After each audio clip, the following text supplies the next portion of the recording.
All right, so a quick word on sort of where Congress is right now. They're kind of handling a few things, which, if you listen to George Lemieux, is craziness that they have to multitask. But basically, Congress is looking at the current START treaty, which is the Strategic Reduction of Nuclear Weapons. I'm not sure what the whole acronym stands for.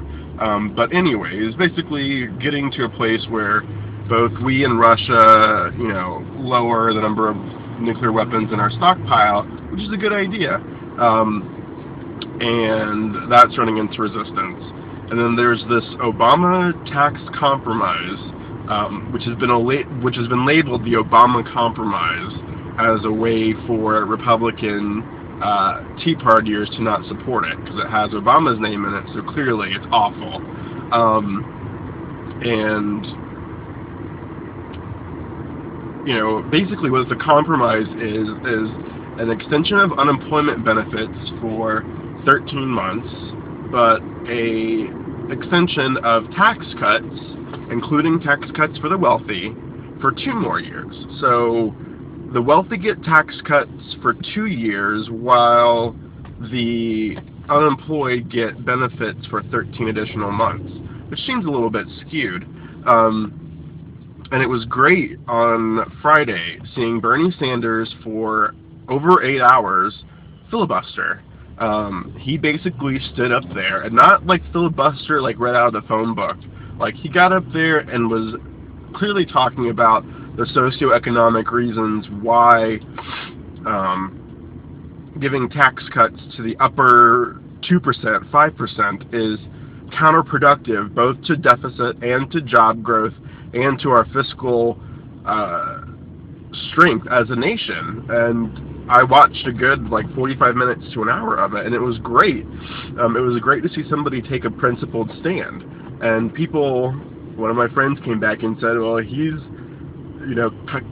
copied and pasted something about him being the first democratic socialist, senator in the United States. And I was like, that's really not the pejorative you think it is. Because I think Americans, more than anybody else, hate to think in shades of gray. We like to assign labels. You're gay, you're straight, you're Republican, you're Democrat.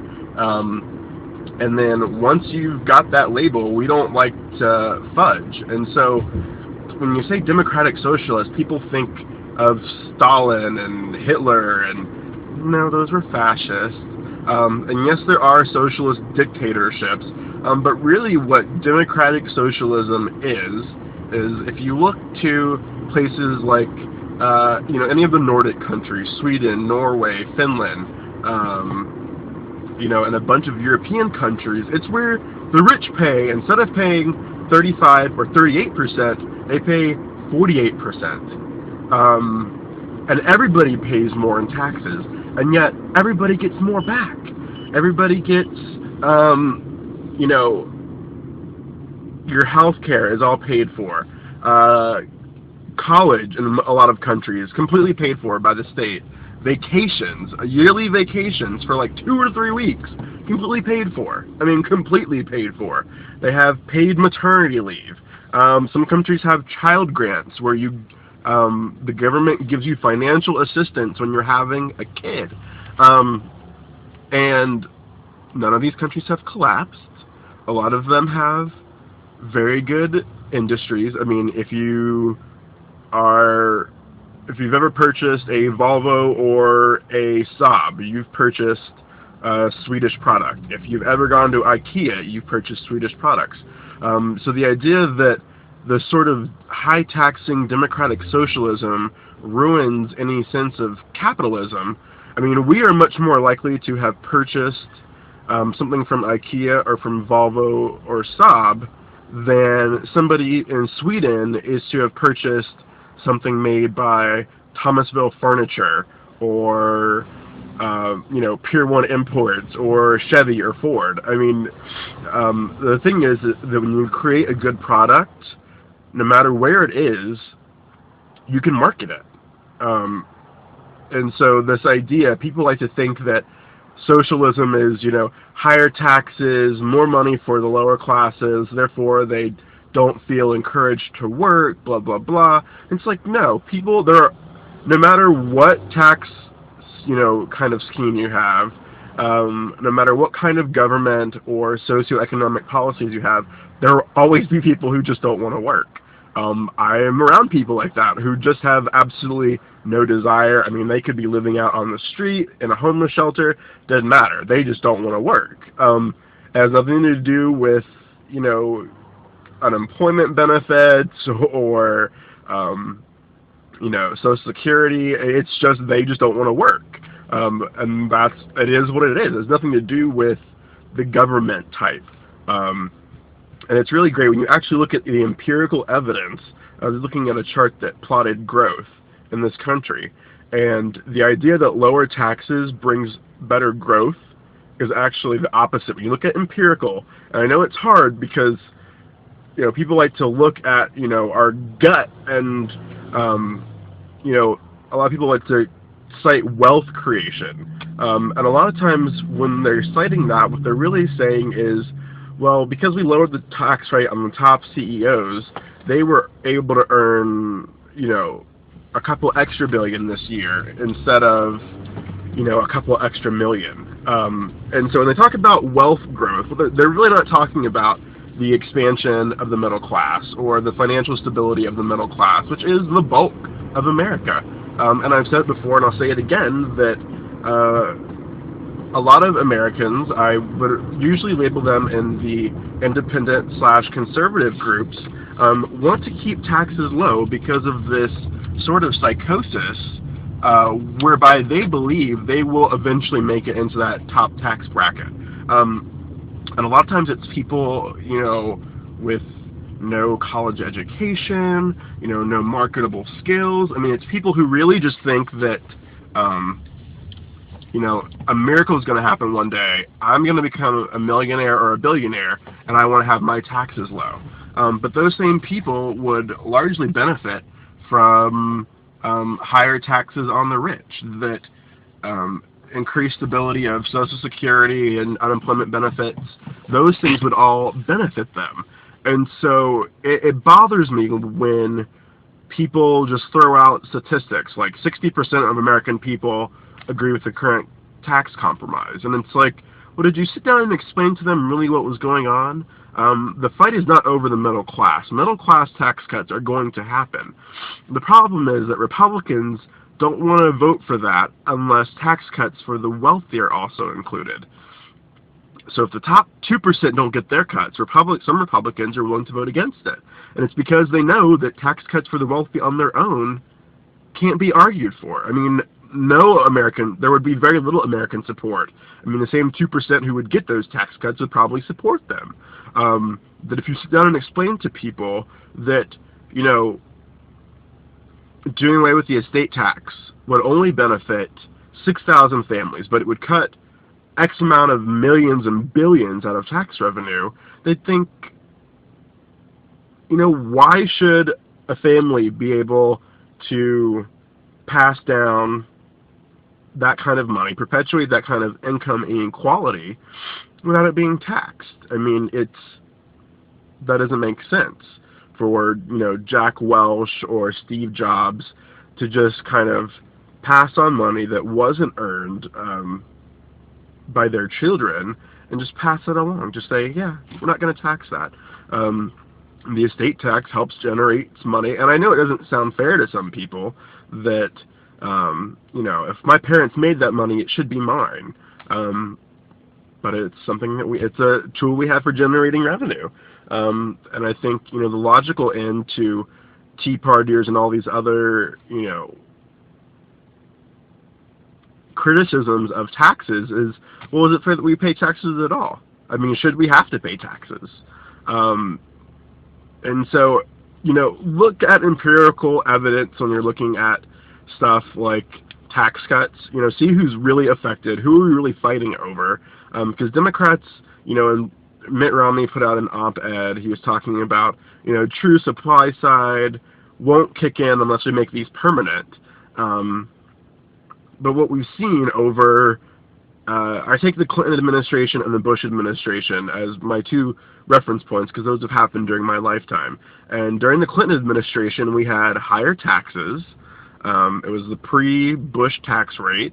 But we also had more job growth and, more growth as an economy under Bill Clinton than we did under George Bush. George Bush went for lower taxes, said that, that would create jobs, and there was a decade of that, a decade of Bush tax cuts.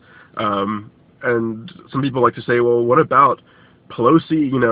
They took over the, Congress in '06 and then the presidency in '08. And it's like, yeah, but we're still operating under those same tax principles.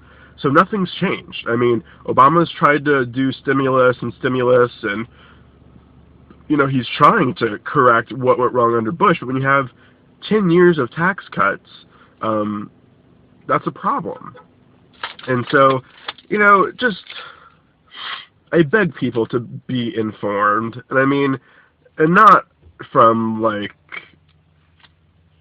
the Family Research Council, or, there's some of these groups, they're far right-wing groups, who basically their title, their 501(c)(3) title, could literally be Jesus's economist, and there probably wouldn't be any claims of false advertising, or whenever I talk about the Chamber of Commerce, it's yeah, but who are they representing?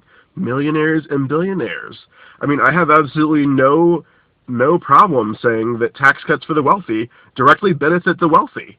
But if you hear somebody advocating for tax cuts for the wealthy, find out if they're wealthy or not. It's not difficult, and it makes, pretty common sense. There's a difference between those who advocate, and politicians who advocate and support tax cuts for the wealthy, and the American public who think it's a good idea, because they are under that delusion that I was talking about. And the wealthy are obviously, a lot of them are going to advocate for tax cuts for themselves. That's a no-brainer. And there are a bunch of wealthy people who don't advocate for higher taxes. I love them a lot. But you should look at whose best interest is being served by the person who's doing the suggesting.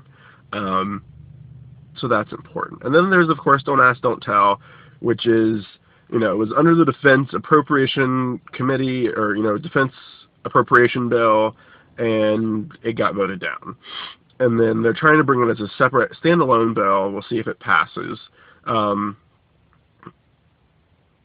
But yeah, I'm finding myself increasingly upset with the religious right and how religion is infiltrating our politics.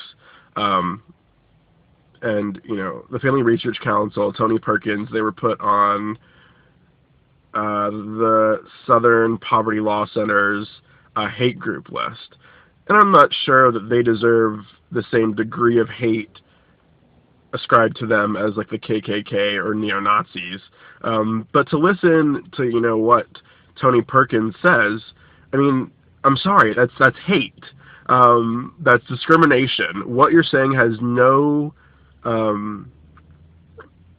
basis in fact. It has basis in religious doctrine and dogma and this certain brand of conservative Christianism that you're proposing. And I understand that. I understand that's your religion. I also think it's fucked up. I think that, I think that if Jesus came back today, he would probably be happier with the gays than with right-wing Christians. Because I don't think that he would support, keeping marriage a man and a woman only thing. I think that if Jesus is as omnipotent and omniscient as we think he is, as Christians think he is, I think that he would be able to say, okay, well, these people who supported gay marriage came at it with a sense of love. And so even if I don't think that's right, at least they had good intentions, and they were, kind of living the spirit of Jesus Christ. But for people who don't support marriage equality, who are viciously anti-gay rights, civil unions, adoptions, partner benefits, I don't think that's what Christ would have done. And even if he had done the love the sinner, hate the sin kind of thing, I think he would probably still be like, yeah, they probably should have equal rights. Like, we shouldn't treat them like third-class citizens. In the same way that, looking back on, the religious excuses for slavery and segregation and discrimination and Jim Crow laws, I mean, those things are all things that God would not have liked. And so I think you need to maybe look at your religious faith, if religion is what you're basing your opposition to gay rights equality on.